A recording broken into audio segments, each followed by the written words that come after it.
You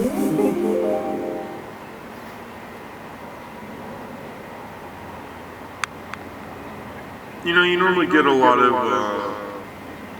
green and red primarily when you go into these type of flowers of the genus, but a lot of greens, a lot of reds, not too heavy on the darks. You know, it'd be like the abscission of the leaves, the rotting and decay of the plant. But you also have the soil. But I like to separate the negative aspects of rotting and decay and the soil, which is also dark and black, because the soil provides life. And when you zoom out, you see the whole flower. You see the pot. You see, as I said, the soil. Maybe pelts of fertilizer, depending on if you're organic or inorganic. But what I see every time I look at this, I see, a bunch of big red light bulbs, because if you were to step away, maybe turn the lights off or something, these guys light up. And when I'm trying to get angles, I'll bounce a few off, I'll just bounce a few. And you just come at it like you're about to, touch your buddy on the head at a party because he said something funny about one of your friends and you took it the wrong way, and you just, hey, come on, something like that, and you see how it goes back and forth like that, and you learn, say, it's in your rule thirds, and you're saying, well, it's kind of like the great Muhammad Ali. He said all good fighters should have a right hook, but what he didn't say in most interviews was that all good fighters should have a left hook also. So it's the whole ambidextrous aspect of what a photographer should be nowadays. In the 30s and 40s, maybe in the 50s and 60s, you could be a right-handed photographer. You could manipulate with your right hand, but now they're saying that you have to be both left and right. To it's all about manipulating your environment. This is what I'm kind of talking about. This is what I'm trying to get at. So you go right back into it. You're still seeing the colors you saw on the outside. You open your eyes a little bit. I see holes. I see the whites, but also blended with the greens. And the thing is that a lot of photographers, the problem that I have with a lot of photographers these days is that they don't get in the work. They stay out of the work. For example, when you're taking shots of urbanscapes, graffiti skylines, rubbish in the streets, they'll be at a 5 to 10 foot distance from what they're actually trying to study, and it's in their we call it the rule of thirds frame. But what they don't do is they don't get close to the material. They don't get close to the substance of their work. A piece of garbage, you pick it up, you smell it. It's like a bouquet of flowers, and you pick up a bouquet of garbage and you put it right in your nose. I think a lot of people are, especially with the whole millennial generation type feeling, where everything's given to you. Your parents just pay for everything. I think a lot of kids now will just walk by and snap their photos of whatever they want to. Maybe a homeless guy asking for a couple quarters or a bucket of chicken, and they'll just be snapping a bunch of photos, and they don't even realize that that you got to move in, you got to encroach upon the work you're trying to manipulate and substantiate. So I think nowadays a lot of people are afraid to do what I call guerrilla photography 101. You learn it when you're young. You learn it when you're kind of coming into your prime in the 18s, 20s. You have to jump into the work. and get as close as you can, and never leave. Basically, you go back.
Photography.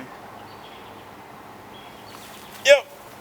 When I was a young boy, growing up, some of us did. I would go into places like that when I was younger. I would go into the crevices of suburban life, crevices of urban life too. I would find the weirder spots, and I'd put myself right under there. Find the angles. Think about my favorite songs too. When I'm trying to get a shot, I always say it's either A or B. You get the sweet spot or you get the hard spot, that what we call the rock in a hard place.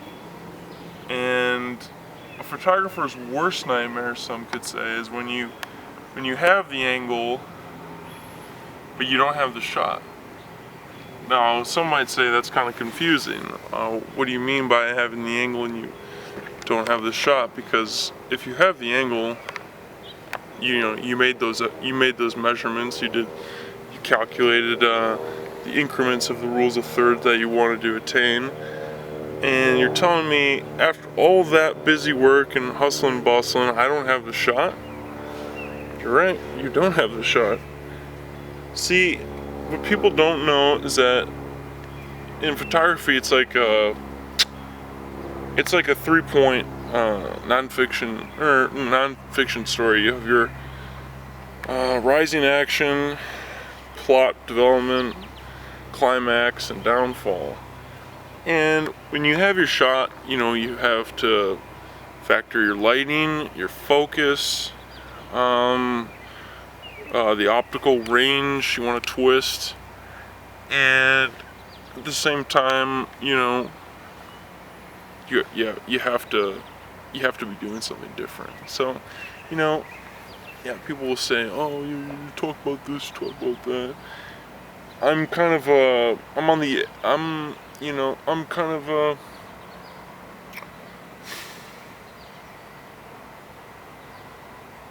people don't really respect my photography a lot of the times, but what I'm really doing is I'm trying to break through. I'm trying to be beyond the camera. Me and the camera are trying to be one. And what I'm just doing is I'm taking my shots and bringing them to you. I really have a tough time talking about me and my photography. It never really worked out in the beginning. I would go on the street and stuff, and they'd see me with my Minolta. What is this, a 3001? I've had 5 of these, so you really don't count the numbers. I'd be in the street doing my point and shoot, and guys will drive up to me and say, "Hey Derik, what are you shooting?" And I said, "I'm doing the 3000i." And they say, "No, what are you shooting? What's your substance? What's your what's the material? What are you shooting with?" "Oh, it's the 3000i." And they say, no, what's the substance? What's the material? And I say, just, urbanscapes. And like, no, come on, go further than that. And they say, oh, well, just, old men in brown shorts. And I'm like, I tell them that, and I figure they're just gonna bother me, drive on, go about their day. And they say like, oh, okay, what about men in brown shorts? And then I'm saying, all right, okay, you're gonna have to just be at the exhibition when you see those photos, because I don't want to give it all away. That's one of my problems too, and people really try to just figure you out. They figure you out a little too much. But no. I like to be a little bit of mystery with my camera, as you guys know. Sometimes I'll blow up a big picture. It'll be a, picture right here.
I gotta get the shot.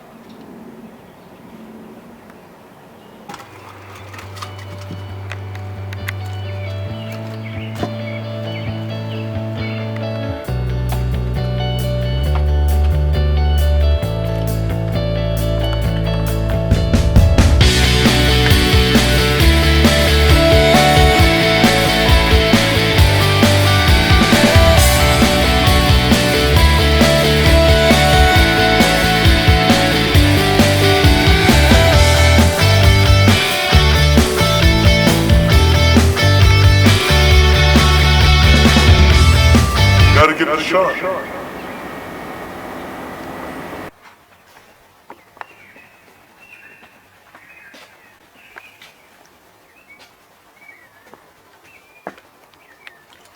I gotta get the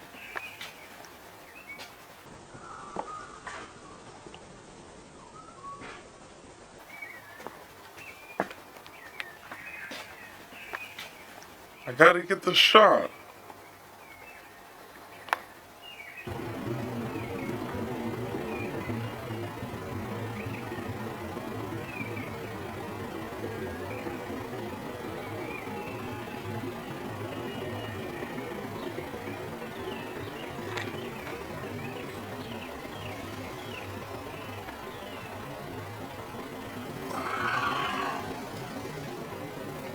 Gotta get the shot.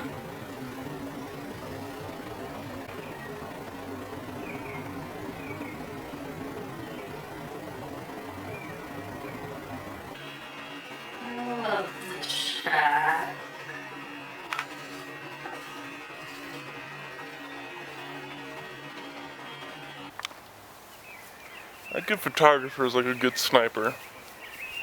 Take Chris Kyle for example. 300 kills, 150 unregistered.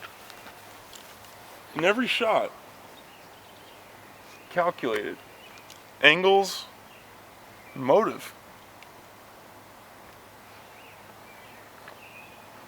Now, one thing Chris Kyle forgot before he died was secrecy. Yeah, he was posted up at some really good spots. Some abandoned buildings, burnt down churches. maybe even some rundown schools. What he didn't know was that secrecy is actually, it's not secrecy. You have to be out in the streets where people can see you. Now that's secret, because they say, hey Chris Kyle, or in my case Derik, what are you doing on the street? I didn't expect you to be on the street all this time. Like, you're giving away your work, giving away your angles, showing us how you actually shoot. And I say, that's the point. You talk so much about me. You tell your friends, hey, saw him out on the street. He was doing his thing. You talk about it so much. I gave you so much information. They're not gonna believe you. I'm not actually there.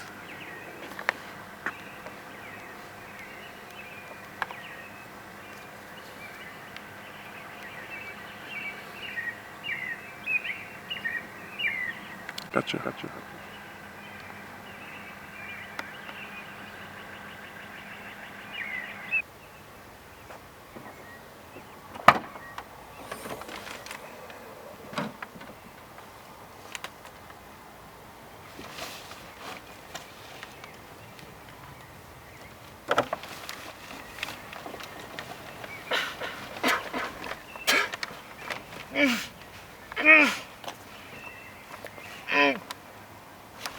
Now, photography, as I said, is elements of surprise. But being secret ain't gonna cut it all the time. Now, classic moves done by the greats have been hot potato, trunk roll, which I just did there, which fakes out a lot of people.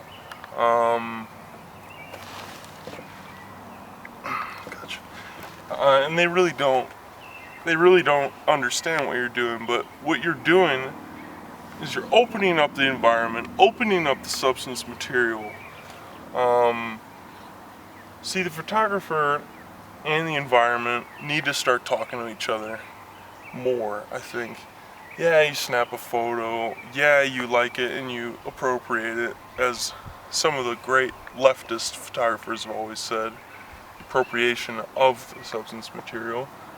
You gotta say hi, you gotta, it's kind of a dance in a secret language between you and, say, a mailbox, you and, say, rooftop, you and, say, a garage. You gotta give something more to it, then you take your shot, then you calculate your angles, as I've always told you guys.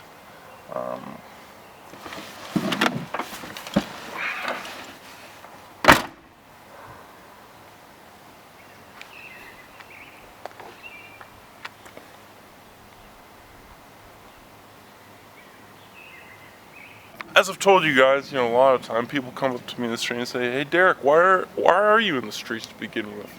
Of course, I got my Minolta 3001, maybe a couple other cameras in the bag, 5 to 6 normally.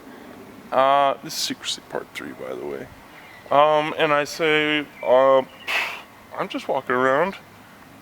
In this case, I'm just walking around, no camera in sight. Walk up to an ordinary object. Maybe you've been around the block a couple times before. And you're back at it. You get a shot and you take it. See, the element of surprise is, as I said, not surprising them, because they will be so surprised that you're not surprising them, so that's surprise flipped. And then also pretending like you're not the photographer / shooter that you are, and just stash your craft, stash your energy and life source away, because they're gonna want to get you.